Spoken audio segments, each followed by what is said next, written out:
اگه فکر میکنین مردی که تسبیح دستشه و لبخندش بوی بهشت میده نمیتونه هیولا باشه، تا آخر حرفام کنارم بمونین.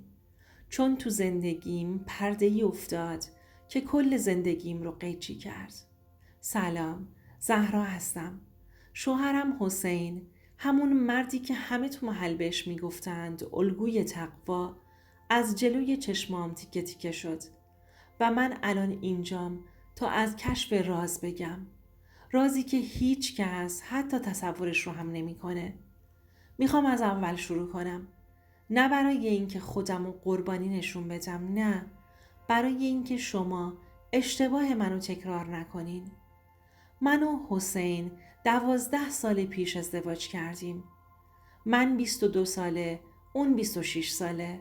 مامانم مهین خانوم همیشه میگفت زهرا جان، مردی که نماز اول وقت میخونه و لباسش همیشه اتو کشیده است، یعنی زندگی تو بیمه کردی. شب عقد حاج مرتضی از مسجد اومد. سوره روم خوند. حسین زیر گوشم گفت زن زندگی، خوش اومدی به آرامش من. خندیدم. اون شب واقعا بوی گلاب می اومد. سالهای اول حسین مرد ایدئالم بود. کمک به خیریه انوار، خرید کفش برای بچه های یتیم، صندوق قرض الحسنه، کلاس تفسیر برای دخترای دانشجو. من خودم رو خوشبخت ترین زن محله می دیدم.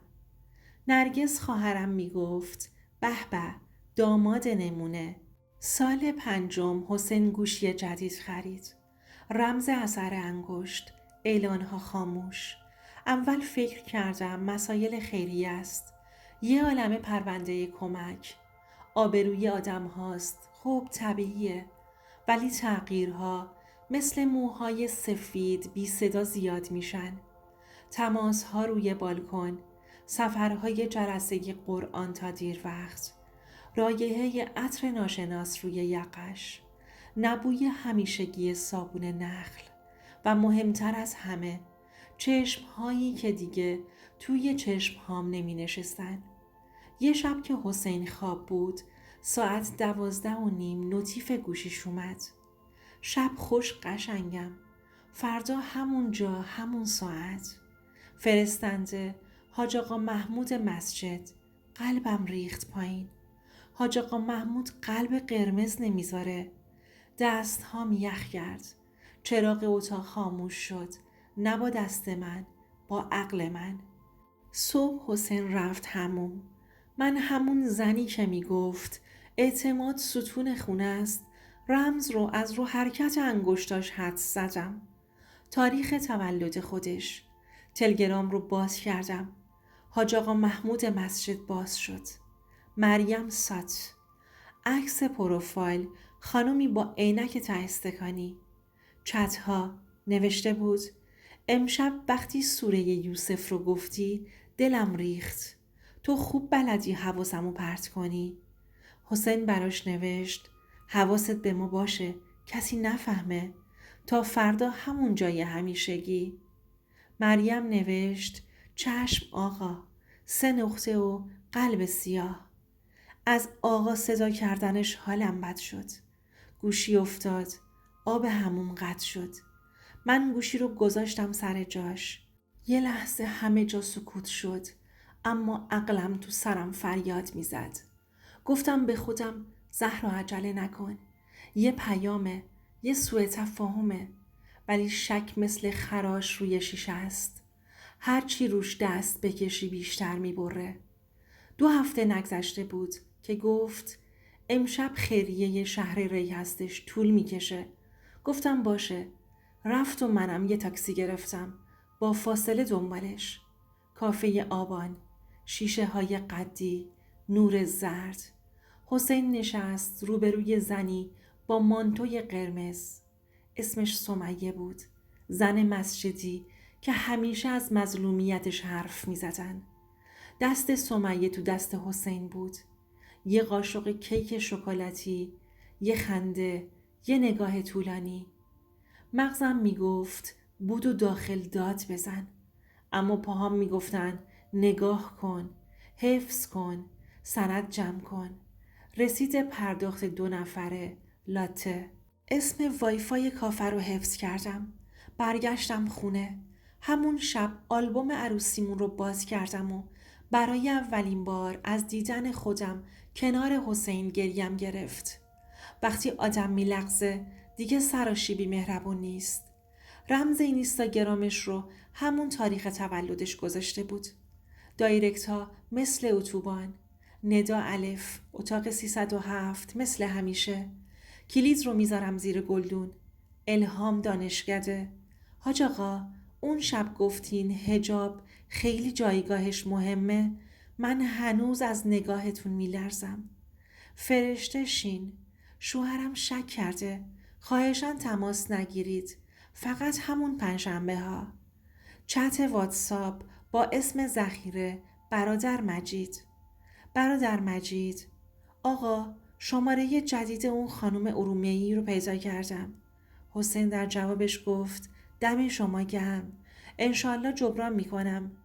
برادر مجید یا دلال؟ من شروع کردم به سند جمع کردن.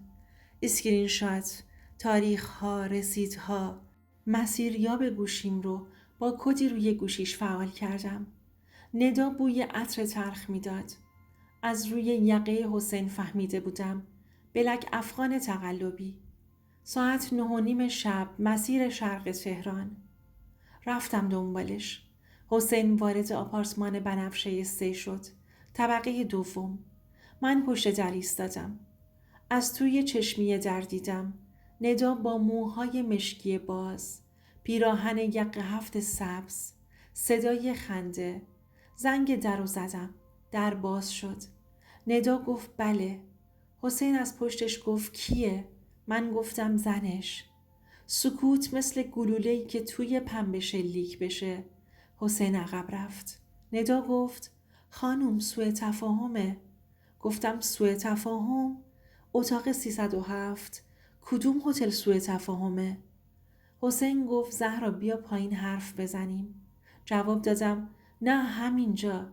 این ماجرا از کی شروع شده؟ حسین گفت تو زیادی حساسی. جواب دادم نه من زیادی کور بودم. همسایه ها از لای درها نگاه می کردند. حسین گفت آبروم رو بردی. گفتم آبروی کی؟ تو آبروی منو سالها بی صدا بریدی. رفتم اما با گریه نه. خیلی مصمم. رفتم خونه مامان. سفره قلمکار داشتیم. مامان گفت زهره جان زندگی تو نسوزون. مردا لغزش دارن. نرگس گفت خواهرم زود تصمیم نگیر. لیلا دوستم دستم رو گرفت و گفت مدرک داری؟ پس ساکت نباش. من لپتاپم رو باز کردم. پوشه گلاب تلخ. اسکرین ها، هتل، رسیدها، لوکیشن ها. مامانم اشکش در اومد. ای خدا. نرگس زد روی میز گفت ای لعنتی. لیلا گفت میخوای رو کاغذ بیاریم؟ نوشتیم. نامها. مریم سات، سمیه که، ندا الف، الهام ر، فرشته شین و یک زن ارومیه‌ای بینام. تاریخها، مکانها، کافه ها، اتاقها. با الهام تماس گرفتم. از خط ناشناس. سلام، من مشاور خانم ها هستم از طرف خیریه در مورد کلاس های مذهبی آقای حسین. الهام گفت حاج آقا؟ بله. آیا ارتباطی خارج از چارچوب کلاس ها داشتین؟ الهام سکوت کرد و بعد گفت من اشتباه کردم. قسم میخورم تکرار نشه. گفتم چند بار؟ الهام جواب داد 3 بار. اون میگفت نیت پاکه. خدا قلب رو میبینه. قلم از دستم افتاد. نیت پاک؟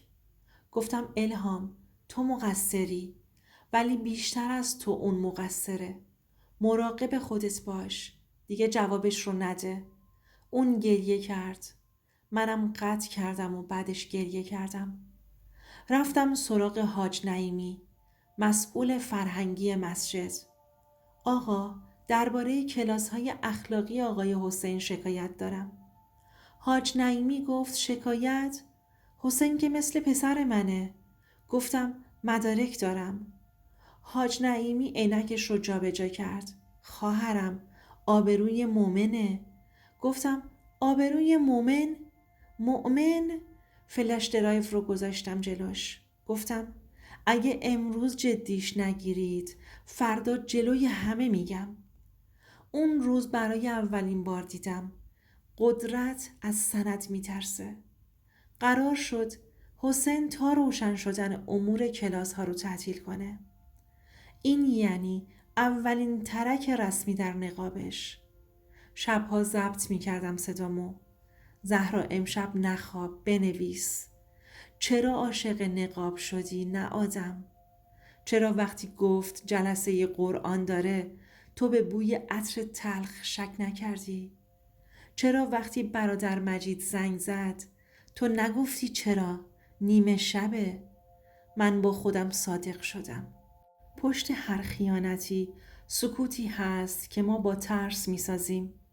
تماس از شماره ناشناس. فرشته بود. خانم زهرا، من فرشتم. لطفاً منو بدنام نکن. بچه دارم. شوهرم منو از بین میبره. این کار خطرناک رو با زندگیم نکن. گفتم من دنبال انتقام نیستم. دنبال حقیقت و آزادیم. از حسین فاصله بگیر. فرشته گفت اون به من گفته اگه لو بره گناه گردن تو میفته که آبروی مومن رو میبری. خندیدم. آبروی مومن با دست خود مومن میره. بس کن این حرفا رو. فرشته قول داد. من هم قول دادم اسم کاملش جایی نیاد. این جنگ من با حسین بود، نه با زنهایی که مثل من بازی خوردن، حتی اگه اشتباه کرده باشن. به کافه آبان برگشتم. به گارسون گفتم یه لاته تلخ. سمیه اومد. خودش خواسته بود. سمیه گفت خانم زهرا من غلط کردم. فکر کردم اهل دلسوزی و کمکه. گفتم آره کمکش رو دیدم. دست تو دست تو. سمیه گفت اون همیشه به من میگفت شما بیمارین. سردین. فشار میارین بهش تو زندگی. خندیدم و گفتم کلیشه های همیشگی خیانتکارا. من بیمار نیستم. فقط اعتماد کردم. سمیه سرش رو پایین انداخت و گفت تمومش میکنم. منم بخشیدمش. نه، اما از نفرت خوراک نساختم. بند رو بریدم تا به هدفم برسم. آزادی. یه روز بهش گفتم باید حرف بزنیم. رفتم خونه. دیدم پرده ها رو کشیده. چراغ های زرد. قاب بسم الله روی دیوار. گفتم اینها چیه؟ بذار پوشه گلاب تلخ رو برات باز کنم. حسین با لبخند کجی گفت زهرا تو زیادی حساسی. زنها از من کمک میخوان، راهنمایی میشن. گفتم آره اتاق 307. چه راهنمایی؟ گفت تهمت نزن. اینا فتوشاپه. گفتم رسید بانکی چی؟ لوکیشن زنده، صدای خودت، همش فتوشاپه؟ گفت خوب که چی؟ همه مردها.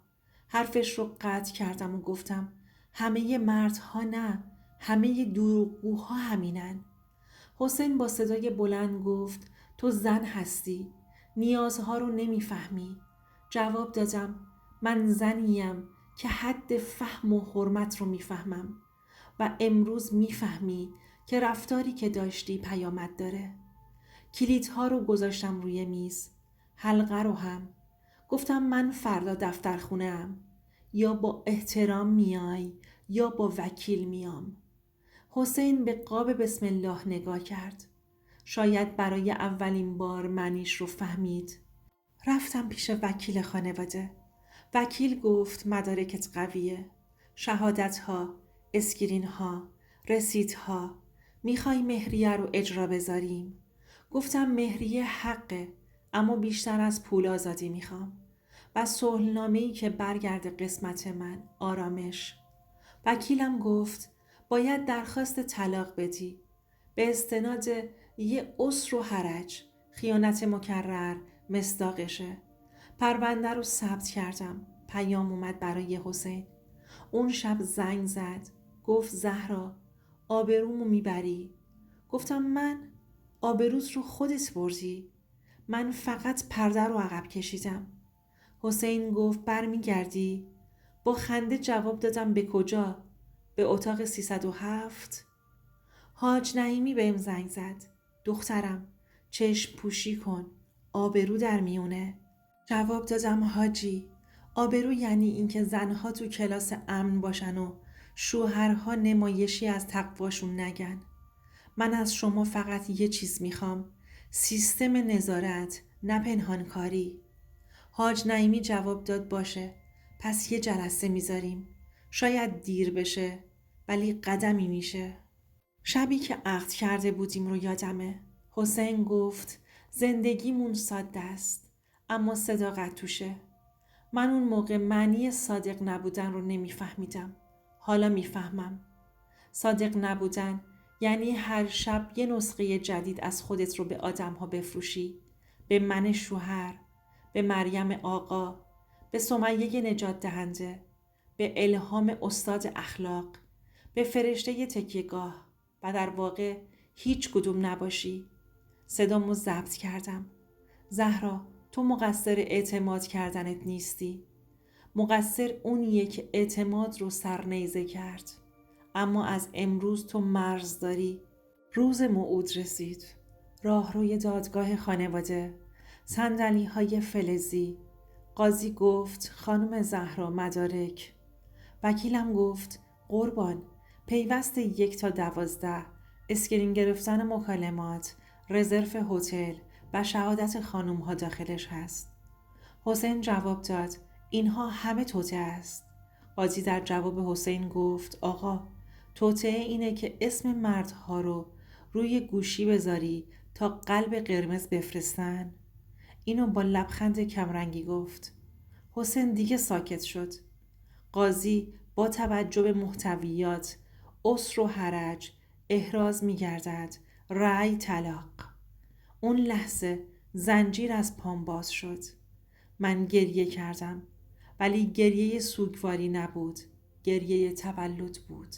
یه خونه کوچیک اجاره کردم، با پنجره رو به آسمون، گلدون رز، فرش کوچیک، کتابخونه ساده.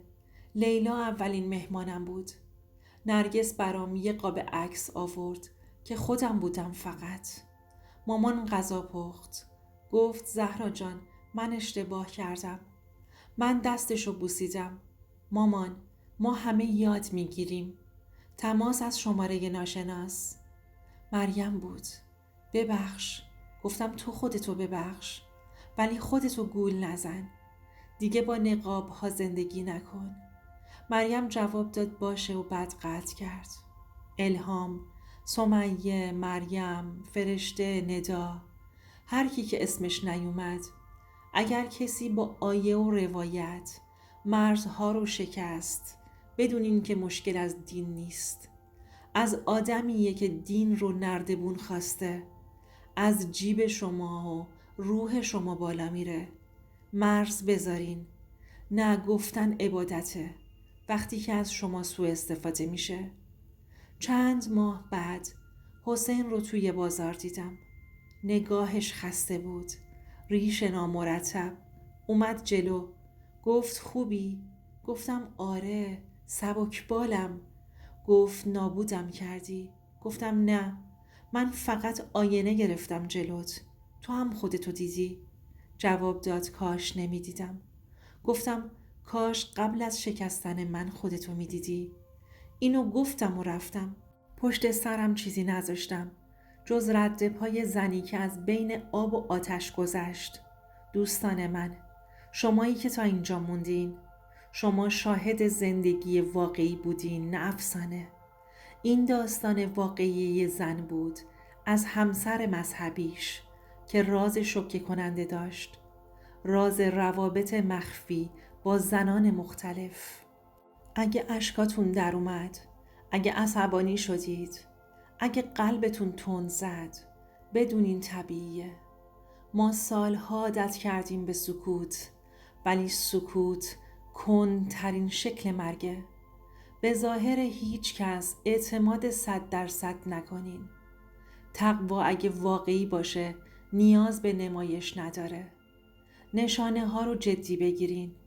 رمزهای تازه، تماسهای پنهانی، بوی عطرها.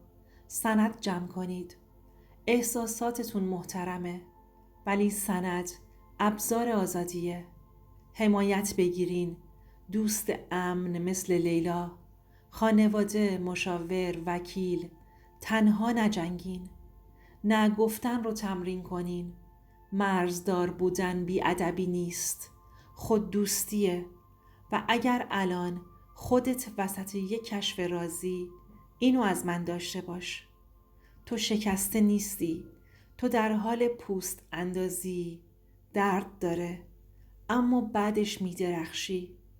اگه میخواین روایت‌های بیشتری از این سایه‌های خیانت و زندگی‌های واقعی رو بشنوین، آدم‌هایی که خیلی سالها تو سکوت گریه کردن و جرأت نکردن داستان زندگیشون رو تعریف کنن، همین الان سابسکرایب کن. زنگوله رو بزن. با هر ساب شما یک نفر کمتر تنها میمونه. یک زن زودتر نجات پیدا میکنه. ما قرار نیست فقط قصه بگیم. قراره چراغ دست هم بدیم.